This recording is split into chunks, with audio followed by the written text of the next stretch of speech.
Hello, everyone, and welcome to the 39th episode of Live from the Adelphi PAC Living Room. My name is Blythe Daylong. I'm the Executive Director of the Adelphi University Performing Arts Center. Thank you so much for choosing to spend some time with Adelphi. Now, while we aren't able to have audiences in person, we continue to use this show to bring Adelphi's talented students, faculty, alumni, staff, and other guests to you each week. Now, this week, we're sharing music from two faculty recitals from the fall of 2019. One, a piano recital with Professor Michelli, who will be with us to talk about his performance, and the other, a cabaret performance from voice coach Jim Fredericks. Now, we'll also talk with Matthew Pazulich from the Department of Theater about their upcoming improv show. So we have a very full, very variety-filled show this evening. Now, with that in mind, I am happy to introduce my first guest from the Department of Music. Please welcome Stefano Michelli. Hello, sir. How are you? I'm fine. How are you? And I am. I'm very excited to join this initiative in streaming, just spreading music around the world, even in this way. Yeah, it's great. Uh,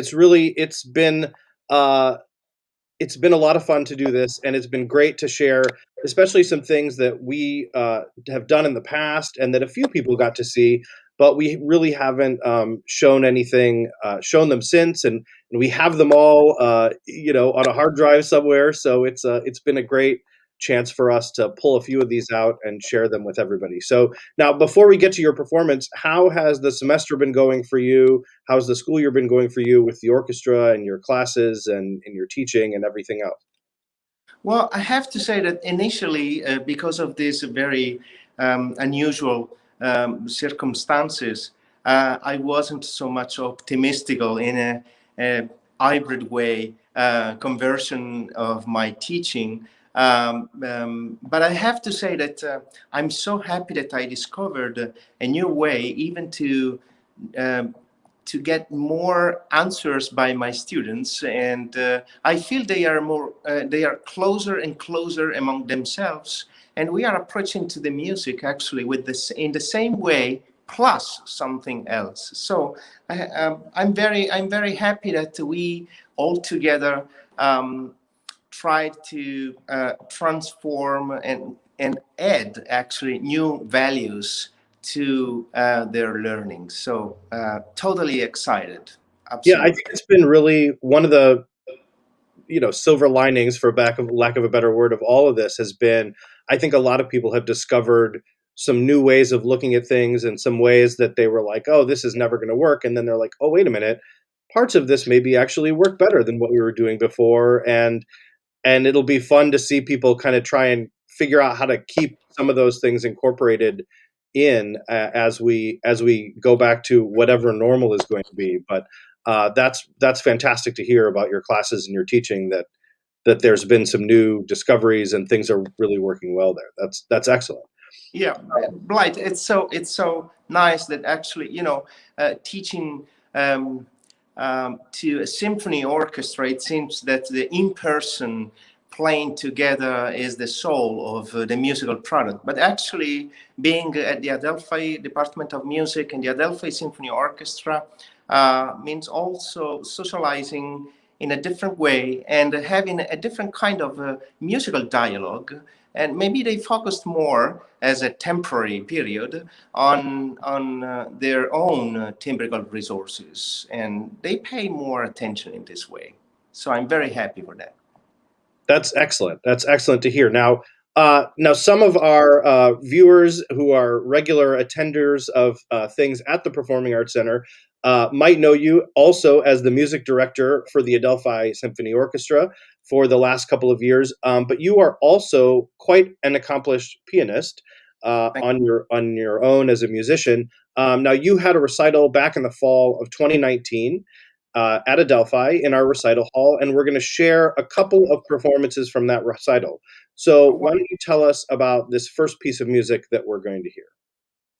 The first piece of music, which is the Hungarian Rhapsody number 11 by Franz Liszt, is actually a very emotional piano composition in my career. First of all, I believe that Franz Liszt is probably the best pianist and composer in the history of the piano, because for a simple reason, because he was first of all a musician on a keyboard, not a pianist. So what we can find in this Hungarian Rhapsody number 11 is just a kind of concept of a symphonic meaning on a keyboard. So Franz Liszt also wrote the same Hungarian Rhapsody and transcribed it actually for orchestra, complete symphonic orchestra. So you can imagine how his creativity was actually chained to the different dialogues among different kind of instrumentations that apparently is probably far away from the piano concept. But my mission actually as a pianist and as a conductor is actually trying to transfer all of this richness in sounds into a piano version, which is original by Franz Liszt. So this is the main things that in approaching to this Hungarian Rhapsody, I would like to suggest to everybody. The second piece is actually by Sergei Rachmaninoff. Well, I'm going to cut you off because we're going to talk about the second piece after we hear this one. Oh, okay. Wonderful. All right. Good. Yeah. So let's start with with this first piece that you just talked about, and then we'll come back to talk a little bit more. The Hungarian Rhapsody number 11 by Franz Liszt. Yes.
Thank you for that. Fantastic.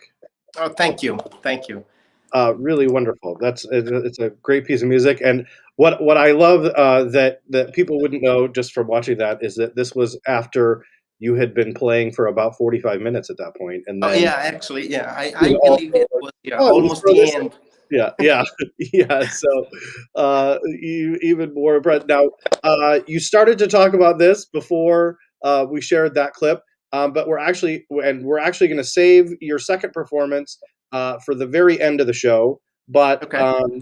while we have you here, tell us a little bit about that piece and what we can look forward to hearing later on in the show. Okay. The other piano composition is from Sergei Rachmaninoff, Polychinelle. It's one of the five pieces into an anthology that he wrote.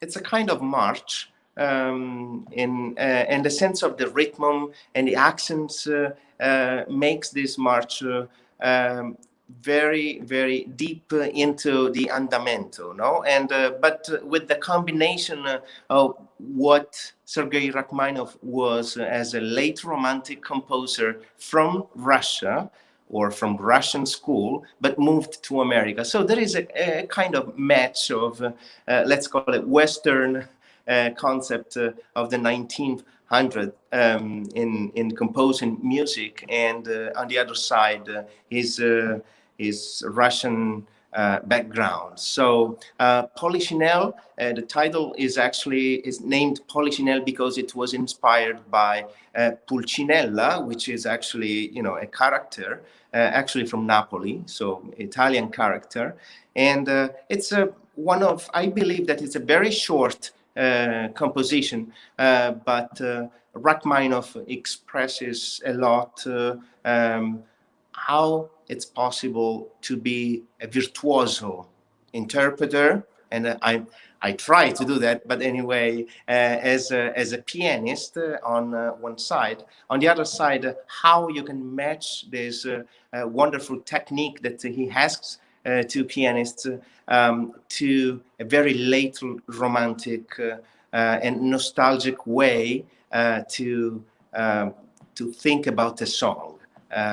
So I believe that it's very interesting because of these things, and it's actually I usually play this piano piece as an encore or just as a conclusion of an entire recital because it's very conclusive Yeah. to express this. Well, even because I feel very close to this late romantic repertoire. Yeah. Great, it is a lovely way. It's going to be a great way for us to close our show today. Oh So well, I thank you. thank you in advance for sharing that. I'm looking forward to hearing it. Now, one more thing before we go, as I mentioned earlier, you are also the music director of the Adelphi Symphony Orchestra. Right. You have a concert coming up on Friday, April 30th. It is still a few months away, but what are you working on?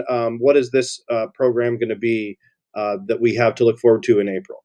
Well, the program is totally exciting because even for my students from the symphony orchestra, because I've decided to approach to not to symphonies, but to go to some ballet suites. So a very nice selection from Tchaikovsky Nutcracker Suite, and then to the well, then we will perform Camille Saint-Saëns' The Carnival of the Animals with two piano soloists and a selection of our orchestra members, and then a selection of another suite by Edward Grieg, which is the Pure Game. So very exciting, even because I want to expose the orchestra and our students to something in music where the music is actually a partner of another art. In this case, ballet, Sure. and Camille Saint-Saëns,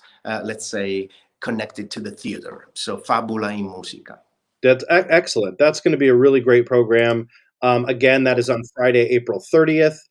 You will be able to find more information about that on our website as it gets closer. And I also do encourage everyone to go to the Performing Arts Center's YouTube page. If you're not there already, where you can still watch the orchestra's concert from the fall that you did in collaboration with the United Nations to celebrate their 75th anniversary, as well as the 10th anniversary of their educational initiatives. So it's a fantastic concert that is still available on our YouTube page, so people can go there to check that out. And I also encourage everyone to visit your website, where they can find out more information about your music, works that you are doing with other groups, with the orchestra, recordings that you've done, all kinds of other concerts that you will be having at some point in the future when we are Yep. able to do those again. To find out more about you, thank you so much for being here and taking the time to do this tonight. I really appreciate it. I look forward to the Rachmaninoff later in the show. And anything else you want to mention before we move on? I'm very proud to be a faculty member of the Adelphi University music department, to be honest. It's great. We are thrilled to have you here. You've done some great things just in the couple of years that you've been with us. So it's been a lot of fun, and we look forward to a lot more. Wonderful. Great. And thank you, Blight. Absolutely, you did a wonderful job. Thanks. I appreciate that. And we will see you again soon. Take care. Sure. Okay. So thank you. Now, next up, our Department of Theater has been hard at work preparing for their first show of the semester that is happening this coming weekend, but they're preparing in a way that is probably very different than they normally would, or than that you are picturing the theater department getting ready for a show. So to tell us more about this show, it is my pleasure to welcome the co-director of Change is the Only Constant, Matthew Pazulich. Hello. Welcome. Thank you for having me. Long-time listener, first-time caller. I mean, it's good, and I appreciate the reference, and thank you for taking a little break from your rehearsals tonight.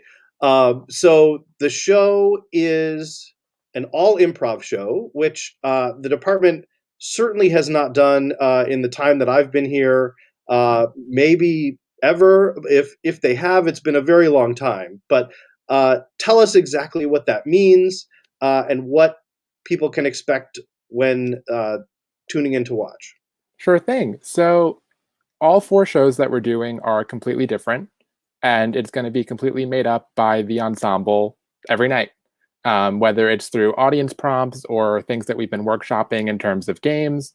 Where the story goes is up to the actors in the moment. It's going to be really fun and really exciting to experience what that's like, especially in a virtual setting, as opposed to what it would look like in a black box or any like corner where a comedy club will let you perform improv. Right.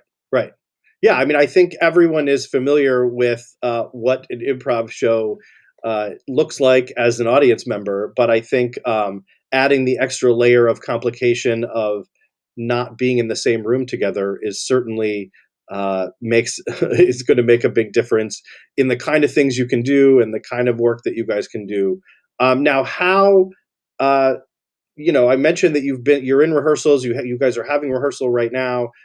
What does rehearsal for something like that look like? Very similar to regular rehearsals in a lot of ways. We all show up at the same time. The stage manager leads rehearsal. It feels very much like that community kind of process. What's different is there's physicality, but not in a sense of you being able to play off of someone's physical energy. You kind of have to do a lot of that work individually. Sure. It also allows for a lot of fun prop work. We have a wonderful props master, Matthew Mattis, in the theater tech program, and all of our actors are going to have a huge opportunity to just kind of play with whatever is not only in their space, but what is given to them by the department. And the rehearsals have been a lot of fun, seeing how people can kind of bounce off of each other while bouncing off of their screen. In a way, the camera becomes its own ensemble member. Sure. Sure, which adds another dimension to things, and definitely kind of seeing them react and figure out how to make those kind of connections work is going to be great to see. So I'm assuming. So is there a basic structure to the show? Like I'm guessing there's a bit of an outline, at least, of these Yeah. are the things we're going to do, right? Right. There's a loose outline for each night, because all four truly are different in terms of structure, not even just what's going to happen. So some nights we'll be playing with a form called Reunion that our director Lauren Brickman like really has been working on the past couple like year and 2 years, which is really exciting. Where it's basically how do we justify being on a screen? Oh, all of these people are doing a Zoom reunion. What does that look like? What does that create? What relationships do you get to build in a matter of seconds? While some nights we're going to be using StreamYard, which is the program that we're on right now, Right. to be able to stream to Facebook and YouTube. And so we'll be able to have some audience involvement as well, especially during our kids show, which will be our family friendly show, as we like to brand it, will be on the Sunday afternoon, where bring anyone of any age and come have some fun. We'll be able to build a story with the audience. We'll throw in, oh no, a new actor's popped up. What's their name? What's their role? And it's really fun to get to build that. But to answer like the actual question, every night has a like loose outline that will then be just in the sense of we start here, we end here. How we get there is up to everyone involved. Right, right, exactly. Well, I think it's really going to be a lot of fun. I know you guys are working hard on this. As you mentioned, there are 4 shows. So there is one show Friday night. There are 2 shows on Saturday night, both in the evening, and then there is another show on Sunday afternoon, the 21st. So these are all coming up this weekend. Every single show is different. I encourage those of you with the time on your hands to watch all 4, if for nothing else, to see just how different they are from each other, and the kind of work that these students are going to do. I think you have a cast of 8 people, right? Yes, we do. 8 of our theater arts BFA students. Awesome. And then, as you mentioned, each show does have a different structure, Right. and so we are taking the times to do. A couple of them are a little bit branded. So our Saturday late night show, we are calling our After Dark show. So this is going to be a little more adult, not for the kids, and give the college students a chance to be college students. A little more than maybe they are at other times. And then we follow that up with the complete opposite of that, which is on Sunday afternoon at 2 o'clock, is our family edition of the show, which is for everyone to bring the kids. It's not necessarily just directed at kids. It's not a kids show, but it'll be a lot different and a lot more. We can also call it clean, I suppose. Right, and also accessible. It'll be topics that everyone can understand. All the things. So again, that is this Friday, Saturday, and Sunday. As always, you can find more information, the complete schedule, on the PAC website. That is also where you will get tickets. These are all free, but you do need tickets to access the stream and to get the links to get there and to be able to watch the shows this weekend. So do visit our website, grab your tickets for the shows this weekend. Thank you so much for taking the time out of your rehearsal tonight to be here, Matthew. Anything else you want to say before you get back over to your other Zoom call and pop back in with all them? Well, thank you for having me. I'm a weekly watcher when I'm not in rehearsal, so it's very nice to finally make my stage debut. But yeah, please come. It's going to be a really fun time, full of lots of jokes, lots of bits that the audience will get to help build and share for the night, which I think we all kind of need right now. Yeah, it's great. I love that we're doing something just completely fun and off the wall and crazy. I think that everyone is in the mood for that, and to just kind of hit the reset button a little bit on what we normally whatever that means anymore. Right. Right. Yeah. So great. I'm very much looking forward to it. And congratulations in advance for all the hard work you guys are already putting into this and making it work. So great. Thanks again for being here, Matthew. Thank you, Blythe. All right. Take care. And in addition to that, we have, as always, we have a lot more events coming up at the Performing Arts Center. Visit our website, pac.adelphi.edu, for complete details. We are adding new events all the time. There are things later in the semester that are still getting finalized and that we'll be adding. There's some great guest artists coming up that have been added. There's some more that are going to be added soon. So I'll always check there. Make sure that you're signed up for our email list so that you get an email with a weekly summary of here's what's coming up so you don't miss anything. And I encourage you to do that and to visit all those things on our website.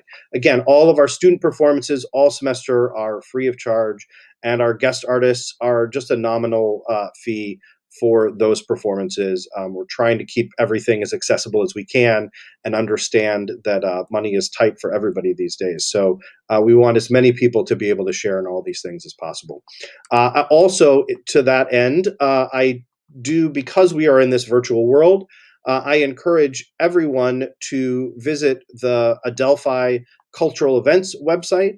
There are great events happening all around campus, sponsored by all kinds of different areas of campus, guest speakers, some little mini classes that you can visit, all kinds of other great events, all of which are virtual now. So they're more accessible than ever and really give you a chance to see all the great things that Adelphi has going on all throughout the university. So I encourage you to visit that, not just the website for the Performing Arts Center and everything we have going on.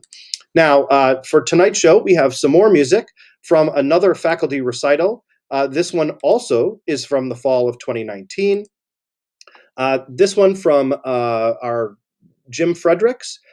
Jim is an accomplished musical theater and cabaret performer who is one of our voice coaches in the Department of Music. So here are several selections from his recital back in November of 2019. Enjoy.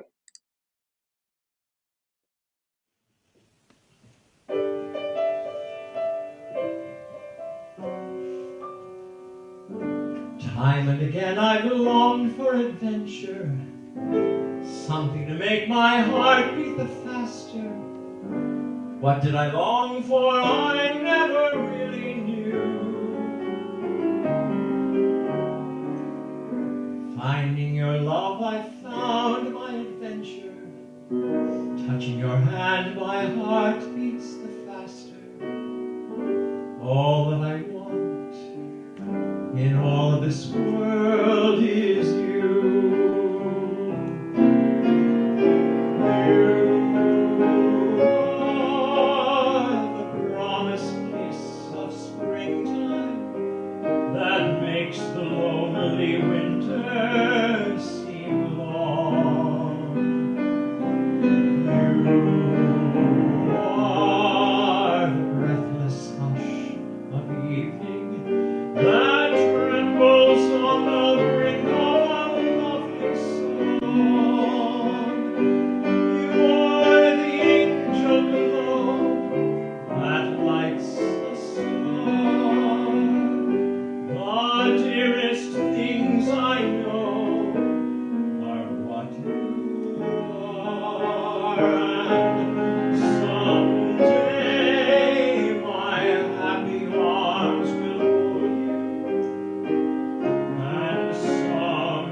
Starry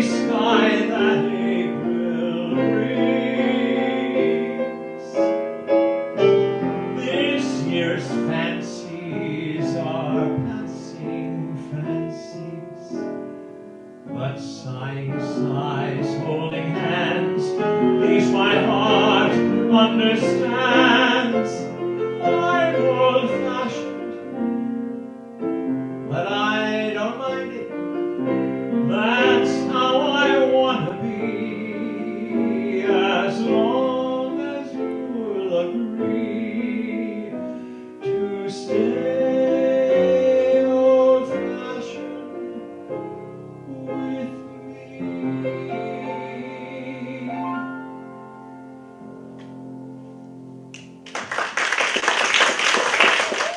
So I like to do mashup of songs, 2 or 3 songs put together that tell a story or reflect a relationship, and I think these 2 songs do. The first is by Michel Legrand and Alan and Marilyn Bergman.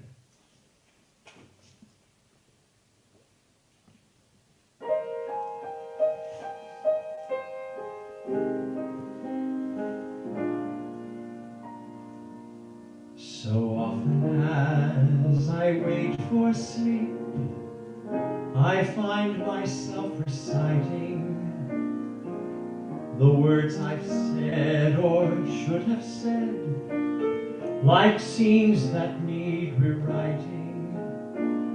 The smiles I've never answered, doors I should have opened, songs forgotten in the morning. I relive the roles I've played, the tears I may have squandered, the many pipers I have paid along the roads I've wandered. Yet all the time I knew it, love was out there waiting somewhere, though I may regret a kiss or 2. If I could change a single day, what went amiss or went astray, I may have never found my way to you.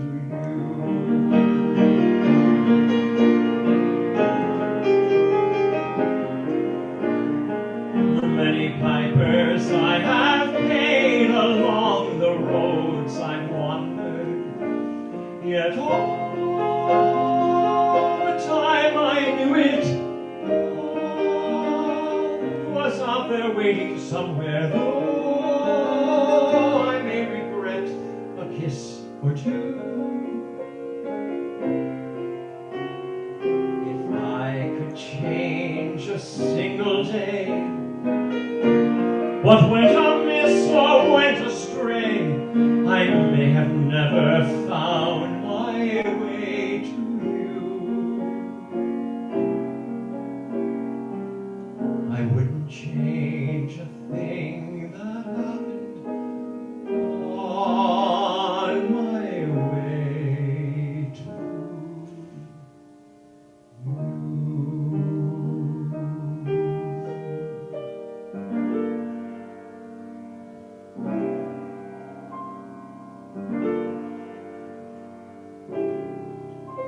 So I walk a little too fast, and I drive a little too fast, and I'm reckless, it's true, but what else can you do at the end of a love affair? So I talk a little too much, and I laugh a little too much, and my voice is too loud when I'm out in a crowd, so that people are apt to stare. Do they know, do they care that it's only that I'm lonely and low as can be, and that smile on my face isn't really a smile at all? So I smoke a little too much, and I drink a little too much, and the tunes I request are not always the best, but the ones where the trumpets blare. So I go at a maddening pace, and I'm pretending it's taking your place. But what else can you do at the end of a love affair? I wouldn't change a thing that happened on my way to you.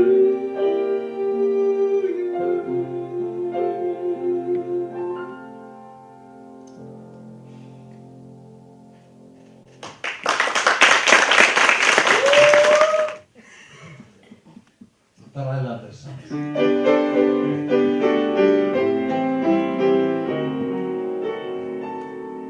I search for phrases to sing your praises, but there aren't any magic adjectives to tell you all you are.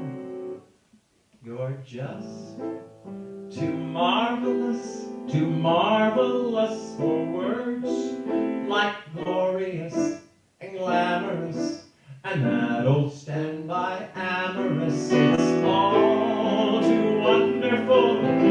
I'll never find the words that say enough, tell enough. I mean, they just aren't swell enough. You're much, too much, and just too very, very to ever be in Webster's dictionary. And so I'm borrowing a love song from the birds to tell you that you're marvelous, too marvelous for words. Adorable and amorous and glorious and glamorous are insufficient when applied to you. To be euphemistical, to be eulogistical, I have come up with a million words that no one ever knew. I try to be logical and sensible, but I'm incomprehensible whenever I begin to find a phrase. For they never say enough, they never tell enough. I already told you no vocabulary swell enough. What'll I do to say the things I have in mind? It's really absurd there isn't a word to fit you. No matter where I look, I only try to find delectable, delirious, magnificently mysterious. You're simply too spectacular to be in my vernacular, and so you see I'm forced to go to the birds. The reason must be quite apparent that you are just too utterly, utterly wonderful and marvelous for words. You're just too marvelous for words, like rapturous, fabulous. Your voice is tintinabulous. It's all too wonderful. An ordinary word, like magical, mystical, seems much too apophystical. The sweetest words in Keats and Shelley's lyrics aren't sweet enough to be your panegyrics, and so I'm borrowing a love song from the birds to tell you you're colossable. You've made my whole life possible and too marvelous for words.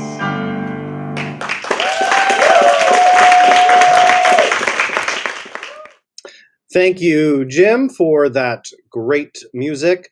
Now, while we didn't have Jim on the show tonight, I am happy to say that there is a lot more music from his recital for us to share.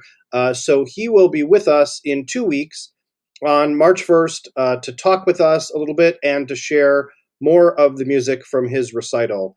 As well, I am sure we will be having Stefano back on later in the spring to share some more stuff from his recital as we get closer to the orchestra concert. So, but for now, we have come to the end of another episode. We have one more piece of music as promised from Stefano to close us out. But meanwhile, thank you all for joining us again this week or for the first time this week.